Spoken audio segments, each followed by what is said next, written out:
ఇంతకు ముందు వీడియోలో మనం పుటాకార కటకం కాన్కేవ్ లెన్స్ గురించి తెలుసుకున్నాం కదా. ఈ వీడియోలో మనం కుంభాకార కటకం కాన్వెక్స్ లెన్స్ గురించి తెలుసుకుందాం. మీకు గుర్తుందా, పుటాకార కటకం ఎలా ఉంటుంది? గుహలాగా లోపలికి వంగి ఉంటుంది. అదే కుంభాకార కటకం అయితే ఈ విధంగా ఉబ్బెత్తుగా ఉంటుంది. అందుకే దీన్ని కుంభాకార కటకం అని అంటారు. ఈ కటకం అంచుల వద్ద సన్నగా, మధ్యలో మందంగా ఉండి రెండు వక్రతలాలు కలిగి ఉంటుంది. ఈ రెండు వక్రతలాలను మనం ఈ నిలువరేఖను ఆధారంగా చేసుకొని చూసినట్లయితే అవి రెండూ కూడా సౌష్టవంగా ఉంటాయి. సాధారణంగా కటకాలను ఒక గోళం యొక్క ఉపరితలంలో కొంత భాగాన్ని తీసుకున్నట్లుగా తయారు చేస్తారు. అంటే ఈ రెండు వక్రతలాలు రెండు గోళాల యొక్క ఉపరితలంలో చిన్న భాగాలన్నమాట.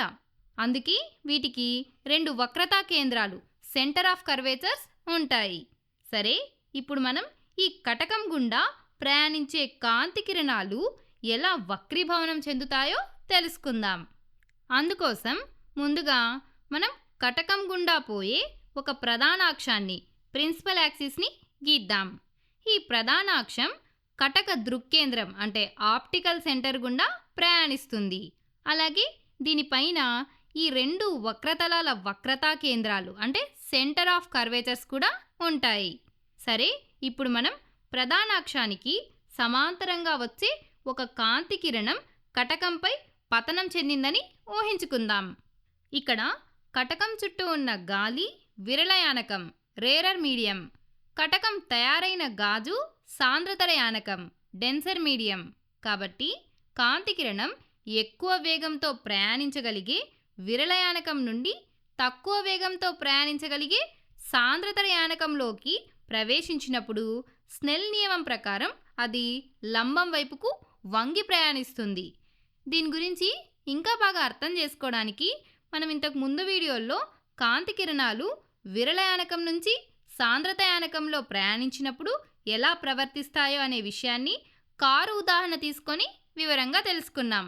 కావాలంటే ఒకసారి ఆ వీడియోని చూడండి. సరే, ఇప్పుడు మనం ఇక్కడ కటకం యొక్క ఉపరితలానికి ఒక లంబరేఖను గీస్తే కాంతి కిరణం వక్రీభవనం చెందిన తర్వాత ఈ విధంగా లంబం వైపుకి వంగి ప్రయాణిస్తుంది. ఈ విధంగా కటకం లోపల ప్రయాణించిన తర్వాత కాంతి కిరణం ఇప్పుడు రెండవ ఉపరితలాన్ని చేరుకుంటుంది. ఇక్కడ కాంతి గాజు నుండి తిరిగి గాలిలోకి అంటే ఎక్కువ వేగంతో ప్రయాణించగలిగే విరళయానకంలోకి వస్తుంది. ఈ రెండవ ఉపరితలం వద్ద కూడా వక్రీభవనం ఎలా జరుగుతుందో చూడ్డానికి మనం ఒక లంబాన్ని గీద్దాం. ఇక్కడ కిరణం బయటకు వచ్చేటప్పుడు కిరణం యొక్క కింది భాగం కంటే ముందుగా పైభాగం గాలిలోకి వస్తుంది. ఇలా ముందుగా గాల్లోకి వచ్చిన పైభాగం ఎక్కువ వేగంతో ప్రయాణించడం వలన కాంతి కిరణం లంబానికి దూరంగా వంగి ఈ విధంగా ప్రయాణిస్తుంది. ఇలా నిర్దిష్ట మార్గంలో వంగి ప్రయాణిస్తున్న కాంతి కిరణం ప్రధానాక్షాన్ని ఒక నిర్దిష్ట బిందువు వద్ద ఖండిస్తుంది. ఇక్కడ మనం గుర్తుపెట్టుకోవాల్సిన ఒక ముఖ్యమైన విషయం ఏంటంటే, కటక ప్రధానాక్షానికి సమాంతరంగా వచ్చే ఏ కాంతి కిరణమైనా సరే కటకం గుండా రెండుసార్లు వక్రీభవనం చెంది కటకం అవతలి వైపున ఉన్న ఒక నిర్దిష్టమైన బిందువు గుండానే వెళుతుంది. కావాలంటే మీరు ప్రధానాక్షానికి సమాంతరంగా ప్రయాణించే ఎన్ని కాంతి కిరణాలను తీసుకున్నా అవన్నీ కూడా వక్రీభవనం చెందిన తర్వాత ఖచ్చితంగా ఒకే బిందువు వద్ద కలుసుకుంటాయి.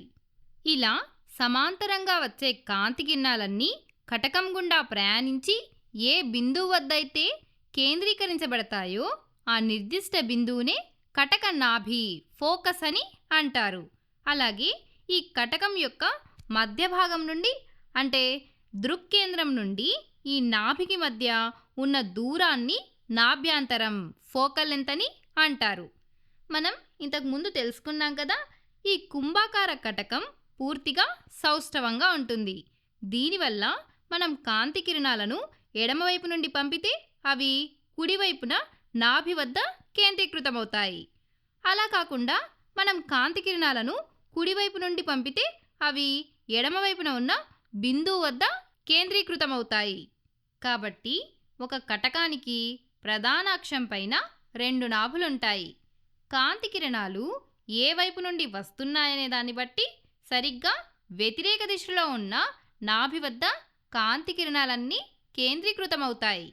అలా కాకుండా మనం ఒకవేళ నాభి గుండా ప్రయాణించి కటకంపై పడే కాంతి కిరణాన్ని తీసుకుంటే అప్పుడు ఆ కాంతి కిరణం వక్రీభవనం చెందిన తర్వాత ప్రధాన అక్షానికి సమాంతరంగా ప్రయాణిస్తుంది.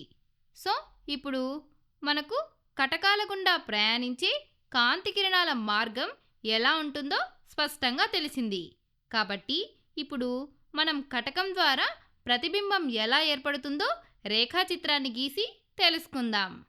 అందుకోసం ప్రధాన అక్షం పైన నాభ్యంతరం కన్నా ఎక్కువ దూరంలో ఒక వస్తువును ఉంచుదాం. ఈ వస్తువులపై ఉన్న ప్రతి బిందువు నుండి కాంతి కిరణాలు అన్ని దిశలలో పరిక్షేపణం చెందుతుంటాయి. అయితే మనం ప్రతిబింబాన్ని సులభంగా కనుక్కోవడానికి మనకు ముందుగానే ప్రయాణ మార్గం తెలిసిన వస్తువు పైభాగం నుండి బయలుదేరే 2 కిరణాలను మాత్రమే తీసుకుందాం. ముందుగా మొదటి కిరణాన్ని ప్రధాన అక్షానికి సమాంతరంగా వెళ్ళేలాగా తీసుకుందాం. ఈ కిరణం కటకాన్ని తాకిన తర్వాత వక్రీభవనం చెంది అవతలి వైపు ఉన్న నాభి గుండా ఖచ్చితంగా ప్రయాణిస్తుంది. ఇప్పుడు వస్తువు పైభాగం నుండి బయలుదేరి కటకానికి ముందున్న నాభి గుండా ప్రయాణించే రెండవ కిరణాన్ని తీసుకుందాం. ఈ కిరణం కటకాన్ని తాకిన తర్వాత వక్రీభవనం చెంది ఇంతకుముందు మనం తెలుసుకున్నట్లుగా ప్రధాన అక్షానికి సమాంతరంగా ప్రయాణిస్తుంది. ఇప్పుడు చూడండి, ఈ 2 వక్రీభవన కిరణాలు కటకం అవతలి వైపు ఒక నిర్దిష్ట బిందువు వద్ద ఖచ్చితంగా కలుసుకుంటున్నాయి కదా. ఈ బిందువు వద్దనే వస్తువు యొక్క పైభాగం ప్రతిబింబంగా ఏర్పడుతుంది. ఇలాగే మనం వస్తువుపై గల ప్రతి బిందువుకు కిరణాలు గీస్తే మనకు పూర్తి ప్రతిబింబం ఏర్పడుతుంది. సరే, ఇప్పుడు ఈ ఏర్పడిన ప్రతిబింబాన్ని గమనిస్తే ఇది తలక్రిందులుగా ఉంది. కాబట్టి ఇది తలకిందులుగా ఏర్పడిన ప్రతిబింబం, ఇన్వర్టెడ్ ఇమేజ్. అంతేకాకుండా ఇది కాంతి కిరణాలు వాస్తవంగా ఒక బిందువు వద్ద కేంద్రీకృతం కావడం వల్ల ఇది ఏర్పడింది. కాబట్టి ఇది ఒక నిజ ప్రతిబింబం, రియల్ ఇమేజ్. దీన్ని మనం తెరపైన స్పష్టంగా పట్టవచ్చు.